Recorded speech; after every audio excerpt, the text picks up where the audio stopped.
You are a man. Stand up and be a man.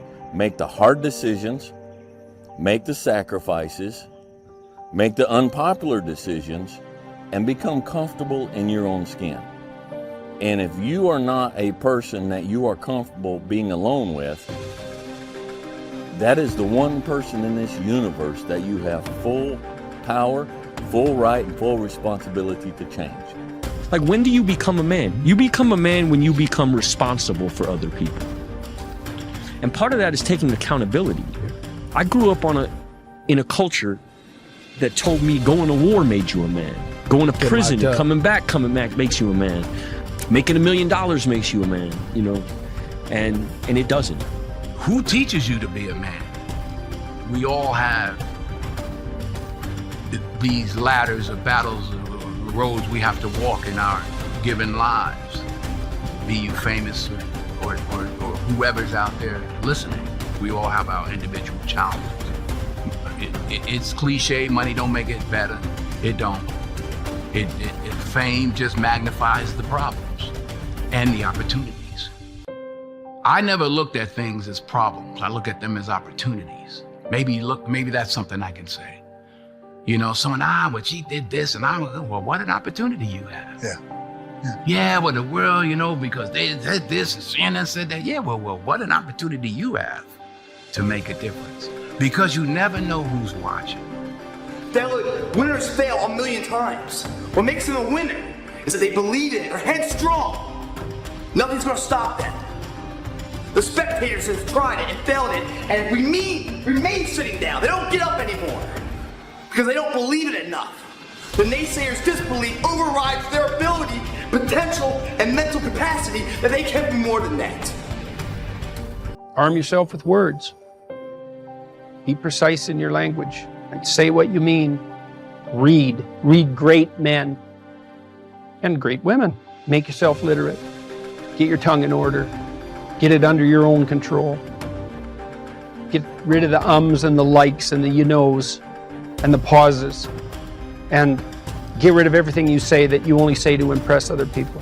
And just see if you can say what you believe to be true. There's sometimes you could be in a meeting and you could be the smartest guy in the room, and you don't want to let anybody know that. Let everybody talk, let everybody think they're smarter than you, but you really know what's going on. There's other times when you're in the room, you could be the least smartest guy in the room, but you got to make them think that you're smarter than them. And if you can master that technique, then you can get just about anything you want in any negotiation. I found out to be. Let people talk first. Try to get as much out of them as you possibly can. And then you can kind of figure it out. Like with Gotti, a couple of times I had to sit down with him. I knew that he could never believe that I was winning. So in the midst of the argument, I had to figure out what he really wanted and how I can get what I want, letting him think that he got what he wanted. It's all about how you carry yourself. In the warrior arsenal, we have different tools.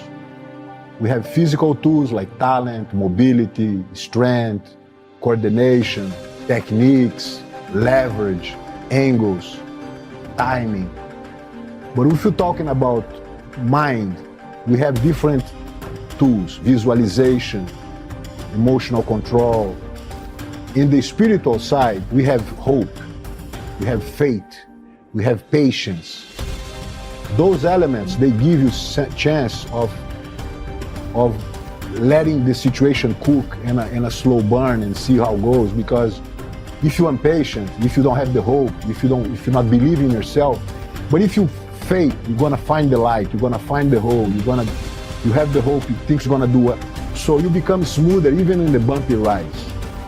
So I start to feel like my growth was depending on this growth, not only physical, not only mental, but also spiritual. I think one of the things that people struggle with is actually being very real with themselves. The difference between understanding who you are versus who you wish you were. And I think that's something that I'm always very fascinated by when I have a meeting like this. Like, what kind of read do you have on yourself?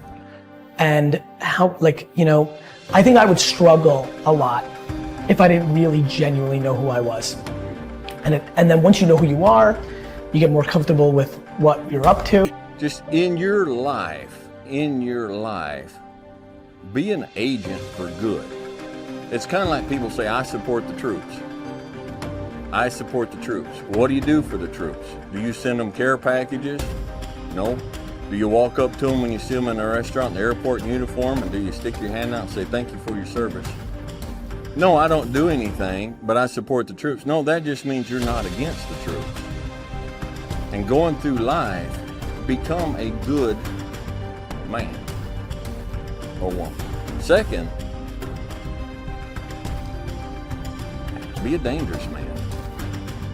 Now, being dangerous is not being a threat. They're two different things. Often the most dangerous man in the room is the quietest man in the room. You can't be a good man, a fully good man, if you're not a dangerous man.